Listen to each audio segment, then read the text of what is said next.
Hello दोस्तों, नमस्कार। स्वागत है आप सभी का एक बार फिर से आपकी अपनी यूट्यूब चैनल पे। तो कैसे हैं आप सभी? उम्मीद करते हैं कि बड़े अच्छे ही होंगे।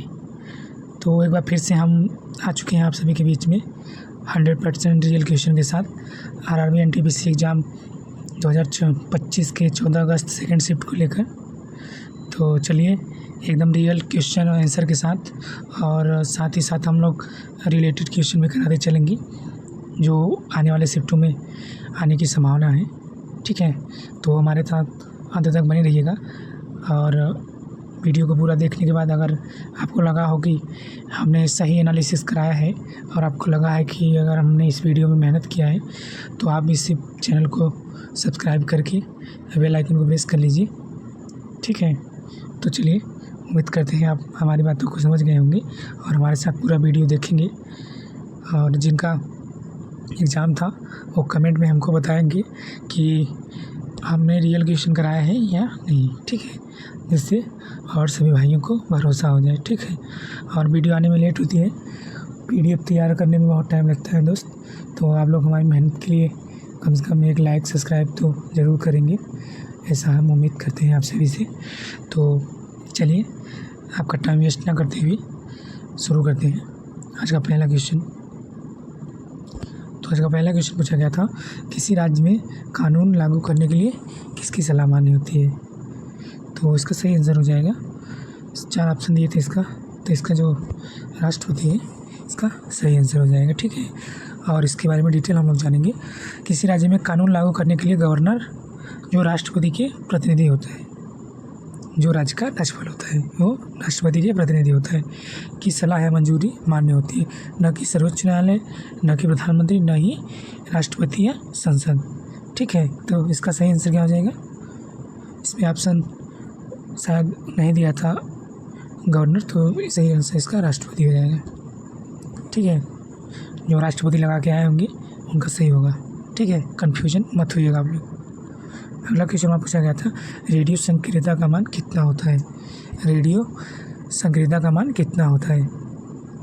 ठीक है, तो रेडियो संक्रियता का मान बेकरल में मापा जाता है, ये इंपॉर्टेंट बनता है। ठीक है, इसको आप लोग याद करेंगे, मान बेकरल में मापा जाता है। इसका मान मापने के लिए SI इकाई ये तो आपको बता दिए हैं, जबकि पुरानी इकाई क्यूरी का भी प्रयोग किया जाता है। ठीक है, और एक क्यूरी अगर आपसे पूछ ले तो 3.7 बोलते हैं, 10 पे 10 है, ये मिस्टेक हुआ है थोड़ा। ठीक है, 10 के घात 10, ये जो उधर 10 2 बार लिखा है तो ये होगा 10 के घात 10। ठीक है, चलिए अगला क्वेश्चन बताते हैं आपको क्या पूछा गया था। अगला क्वेश्चन हमारा था, भारत में सबसे पहले कौन आया था? तो ऑप्शन में था डच, पुर्तगाली, डेनिश या अंग्रेज। तो सबसे पहले भारत में पुर्तगाली आए थे। ठीक है, इसका सही आंसर हो जाएगा पुर्तगाली। और पुर्तगाली यात्री वास्को डी गामा 1998 में भारत आया था। कालीकट वर्तमान में कोझिकोड केरल में पहुंचा था। ठीक है, चलिए अगला क्वेश्चन हमारा है, हाल ही में सौरभ चौधरी ने किस मीटर पिस्टल इवेंट में स्वर्ण पदक जीता है? तो सौरभ चौधरी ने हाल ही में 10 meter air pistol mix team event में स्वर्ण पदक जीता है। यह उपलब्धि उन्होंने 2025 ISSF वर्ल्ड कप लीमा में हासिल किया था। तो ये कहाँ हासिल किया था? लीमा में। ठीक है, इसको आप लोग नोट करेंगे। ठीक है, जहाँ उन्होंने सुरुचि सिंह के साथ मिलकर यह स्थान प्राप्त किया था। तो क्वेश्चन में ये भी पूछ सकता है सुरुचि सिंह के बारे में भी, तो आप लोग दोनों को याद करेंगे। ठीक है, चलिए उम्मीद करते हैं कि समझ गए होंगे। अगला क्वेश्चन हमारा है, डिजिटल इकोनॉमी पार्टनरशिप एग्रीमेंट डेपा किन देशों के बीच हुआ है? इससे क्वेश्चन पूछा गया था। तो digital economy partnership agreement DEPA न्यूजीलैंड, चिली और सिंगापुर के बीच हुआ। ये 3 देश थे इसमें। ठीक है, यह 12 जून 2020 को इस समझौते को हस्ताक्षर किया गया था। तो ये करंट अफेयर 2020 का पूछा है। ठीक है, चलिए क्या करेंगे दोस्तों, उसकी मर्जी है, जहाँ से चाहेगा वहाँ से पूछेगा। अगला क्वेश्चन है, रानी अवंतीबाई का संबंध किस राज्य से है? तो रानी अवंतीबाई मध्य प्रदेश से संबंधित है। चलिए डिटेल में इसको समझाते हैं। रानी अवंतीबाई का संबंध मध्य प्रदेश राज्य से है। वे रामगढ़ राज्य की रानी थी। तो कहाँ की रानी थी? रामगढ़ रामगढ़ राज्य की। और 1857 की स्वतंत्रता संग्राम में ब्रिटिश शासन के खिलाफ वीरता से लड़ी थी। ठीक है, चलिए अगला क्वेश्चन था, नीति आयोग द्वारा जारी राजकोषीय स्वास्थ्य सूचकांक में कौन सा राज्य शीर्ष पे? तो ये नीति आयोग से हर शिफ्ट में क्वेश्चन पूछ रहा है, तो एक बार आप लोग यूट्यूब पे सर्च करके नीति आयोग को अच्छे से पढ़ लीजिए, जिनका हाल ही में एग्ज़ाम होने वाला है। तो ये उड़ीसा राज्य हमारा शीर्ष स्थान पे रहा है। ठीक है, चलिए अगला क्वेश्चन हमारा है, हाल में भारत का पहला जैविक मत्स्य पालन क्लस्टर कहाँ शुरू किया गया था? तो ये कहाँ शुरू किया गया था? ये सिक्किम में शुरू किया गया था। ठीक है, यह पहल प्रधानमंत्री मत्स्य संपदा योजना के तहत सिक्किम के सोरेंग जिले में आयोजित किया गया था। ठीक है, तो आपसे पूछिए कि कहाँ आयोजित किया गया था, मतलब सिक्किम के किस जिले में? तो सोरेंग जिले में। ठीक है, और किसके तहत? प्रधानमंत्री मत्स्य संपदा योजना के तहत। ठीक है, चलिए अगला क्वेश्चन देखेंगे हम लोग। अगला क्वेश्चन हमारा था, अंडमान और निकोबार द्वीपों को कौन सा जल डमरू मध्य विभाजित करता है? ठीक है, तो ये इसका सही आंसर हो जाएगा 10 डिग्री चैनल। ठीक है, यही विभाजित करता है। चलिए अगला क्वेश्चन है, प्लेटों के बीच उपसरी का मतलब क्या है? प्लेटों के बीच उपसरी का मतलब क्या है? भूगोल में उपसरी मतलब होता है उपकरण का मतलब है यह प्लेट का दूसरी प्लेट के नीचे धंसना या खिसकना। ठीक है, यह प्रक्रिया अधिकतर महासागरीय और महाद्वीपीय प्लेटों के बीच होती है और इससे पर्वत, ज्वालामुखी और भूकंप उत्पन्न होते हैं। ठीक है, तो अब कैसा ऑप्शन दिया होगा ये तो आप लोग जानेंगे जिनका एग्जाम था, तो वो इसीलिए मैं इसको डिटेल में करा देता हूँ, इससे आपका कोई कन्फ्यूजन न रहे। चलिए अगला क्वेश्चन हमारा था, राज्यों के पुनर्गठन आयोग का सदस्य कौन था? तो ऑप्शन नहीं मिल पाए हैं, तो राज्यों का पुनर्गठन आयोग कब हुआ था? 1953 में हुआ था। ठीक है, तो इसके सदस्य कौन थे?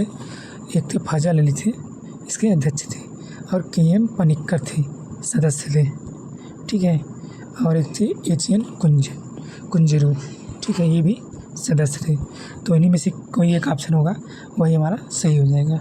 ठीक है, अगला क्वेश्चन है, लक्षद्वीप को कौन सा डिग्री चैनल अलग करता है? ये डिग्री वाला जो है ना, हम उस दिन कराए थे उस शिफ्ट में, तो जो भाइयों ने वो किया होगा वो सही करके आए होंगे। ठीक है, इसीलिए मैं कहता हूँ ना, जो मैं रिलेटेड में करा रहा हूँ क्वेश्चंस, उसको आप लोग एकदम ध्यान से देखिए। ठीक है, मैं आपके फ़ायदे के लिए इतना मेहनत करता हूँ और ये डिटेल में कराता हूँ। ठीक है, नहीं तो मैं भी औरों की तरह आके इधर उधर करा के चला जाऊँ। ठीक है, चलिए उम्मीद करते हैं समझ गए होंगे आप हमारी बात को। तो लक्षद्वीप कौन से डिग्री चैनल को विभाजित करता है? तो ये 9 डिग्री चैनल को विभाजित करता है, जो लक्षद्वीप के उत्तरी द्वीप समूह में को मिनिकाय द्वीप से अलग करता है। ठीक है, चलिए अगला क्वेश्चन है, बिहार की प्रसिद्ध लोक चित्र कला कौन सी है? तो जो मधुबनी है, मधुबनी पेंटिंग, यह बिहार में प्रसिद्ध है चित्रकला है। ठीक है, जिसे मिथिला पेंटिंग भी कहा जाता है। ठीक है, चलिए अगला क्वेश्चन देखते हैं हम लोग, कंप्यूटर पर Ctrl+V दबाने पर क्या होता है? तो Ctrl+V दबाने पर कंप्यूटर में पेस्ट कमांड काम करती है, यानी कि जो भी टेक्स्ट, इमेज या डेटा आपने कॉपी किया है, मतलब कॉपी करने का शॉर्टकट होता है Ctrl+C, या कट करने का होता है Ctrl+X, किया है वह चयनित स्थान पर चिपक जाता है, यानी कि पेस्ट हो जाता है, जो हम लोग कॉपी पेस्ट करते हैं। ठीक है, तो इसका सही आंसर क्या हो जाएगा? Ctrl+V का पेस्ट या चिपक जाना। ठीक है, अगला क्वेश्चन हमारा है, शहरी विकास के लिए कौन सी सरकारी योजना है? तो शहरी विकास के लिए कई सरकारी योजना है, जिसमें से प्रमुख है प्रधानमंत्री आवास योजना, और दूसरा है अमृत और स्मार्ट सिटी मिशन योजना। ठीक है, जो 2015 में लागू माने शुरू की गई थी। चलिए उम्मीद करते हैं ये भी समझ गए होंगे आप सभी। आहार रेशा मानव शरीर की किस प्रक्रिया में मदद करता है?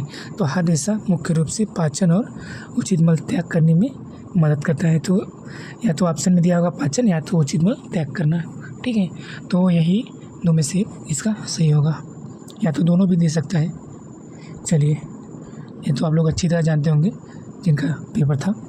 अगला क्वेश्चन था हमारा, अनुच्छेद 300A में किस अधिकार का मौलिक अधिकार से हटाकर कानूनी अधिकार बनाया गया है?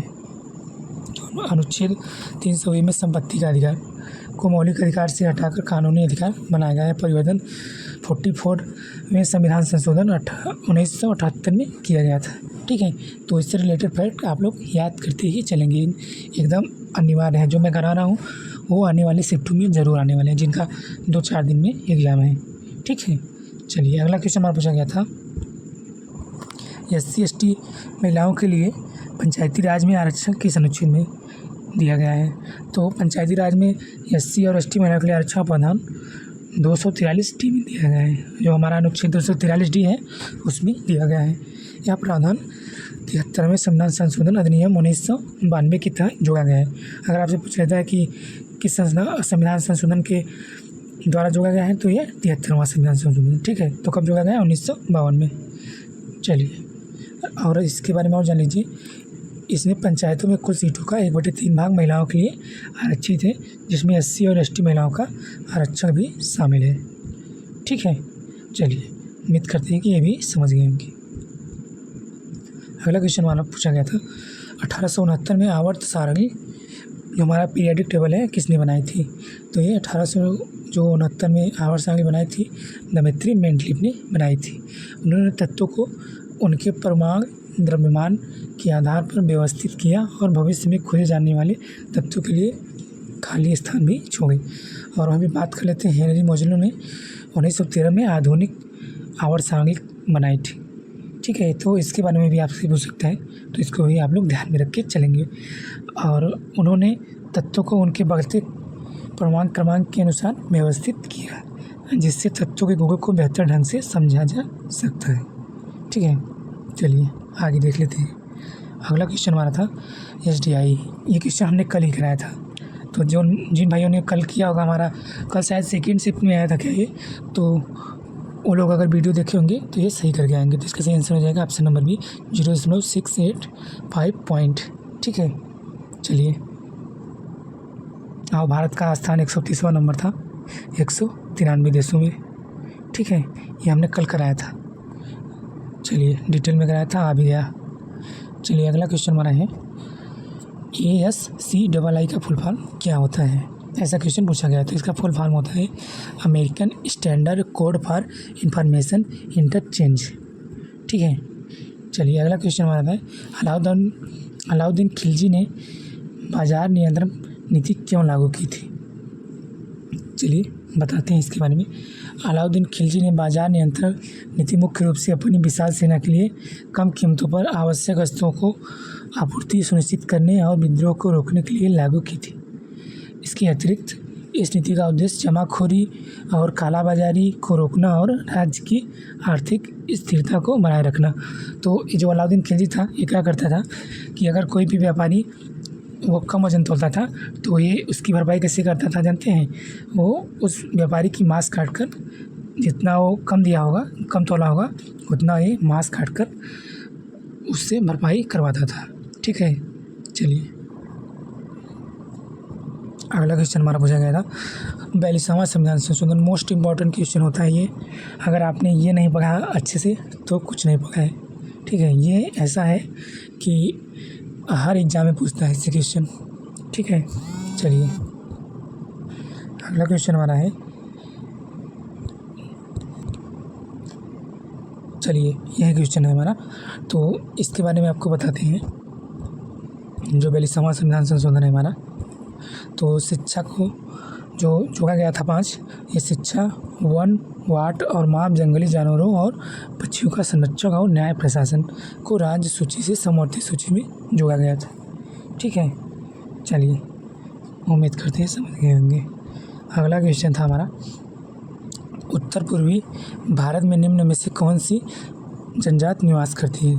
तो उत्तर पूर्वी भारत में कई जनजातियाँ निवास करती हैं, जैसे नागा, खासी और गारो, मिजो और अंगामी। ठीक है, तो ऑप्शन में यही दिया होगा, तो जो दिया होगा वही सही हो जाएगा। चलिए आगे चलते हैं। अगला क्वेश्चन था हमारा किसी भी राज्य की विधानसभा में अधिकतम सीटें कितनी होती हैं? तो अधिकतम सीटें होती हैं 500। किसी भी राज्य की विधानसभा में अधिकतम सीटें 500 हो सकती हैं और न्यूनतम 60। अधिकतम 500 और न्यूनतम 60। ठीक, और इसमें एक फैक्ट और जान लीजिए। कुछ राज्यों जैसे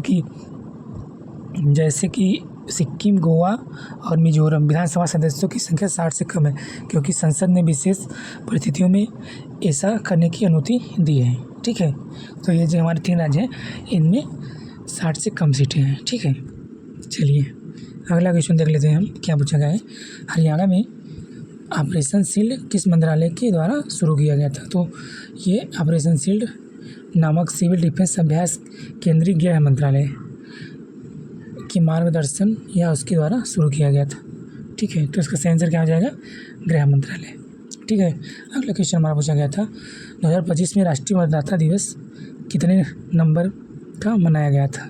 मतलब जो हमारा राष्ट्रीय मतदाता दिवस मनाया जाता है, ये मनाया जाता है हमारा 25 जनवरी को। इसको भी आप लोग याद रखेंगे। इसकी शुरुआत कब की गई थी? तो 2011 में इसकी शुरुआत की गई थी। ठीक है, तो ये जो मनाया गया है इस बार ये 15वां मनाया गया है। ठीक है, चलिए, और ये कब से मनाया जा रहा है और क्या कहते हैं, सॉरी दोस्त, ये तो हम बता ही चुके हैं आपसे कब से मनाया जा रहा है, तो 2011 से। चलिए, अगला क्वेश्चन हमारा है राष्ट्रमंडल खेलों में स्वर्ण पदक जीतने वाले प्रथम भारतीय कौन थे? तो ये मिल्खा सिंह जी थे। तो राष्ट्रमंडल खेलों में स्वर्ण पदक जीतने वाले प्रथम भारतीय मिल्खा सिंह जी थे। उन्होंने 1958 में कार्डिफ राष्ट्रमंडल खेलों में 440 यार्ड दौड़ में स्वर्ण पदक जीता था। तो ये भी इम्पॉर्टेंट हो रहा था कि किस में जीते थे? तो 440 यार्ड में। ठीक है, चलिए, अगला क्वेश्चन हमारा है इसरो ने अपनी 101वीं मिशन कब लॉन्च की थी? तो ये 18 मई को लॉन्च किए थे 2025। अभी हाल ही का करंट अफेयर्स पूछा गया है और इसके बारे में भी जान लीजिए आप लोग। इसरो ने अपना 101वां मिशन PSLV-C61 के माध्यम से EOS-09 सैटेलाइट लॉन्च किया। यह 18 मई 2025 को लॉन्च किया गया था। ठीक है, चलिए, अगला क्वेश्चन है और आज का लास्ट क्वेश्चन है हमारा।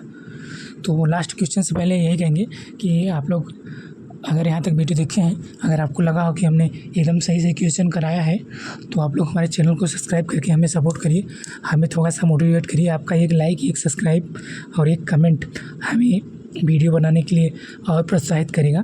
तो आप लोग ज़रूर लाइक सब्सक्राइब करें। तो चलिए, उम्मीद करते हैं कि आप लोग कर दिए होंगे। चलिए, आज का लास्ट क्वेश्चन देख लेते हैं। सुंदरवन डेल्टा किस राज्य में स्थित है? तो ये पश्चिम बंगाल राज्य में स्थित है। ठीक है, तो उम्मीद करते हैं कि ये भी आप लोग समझ गए होंगे।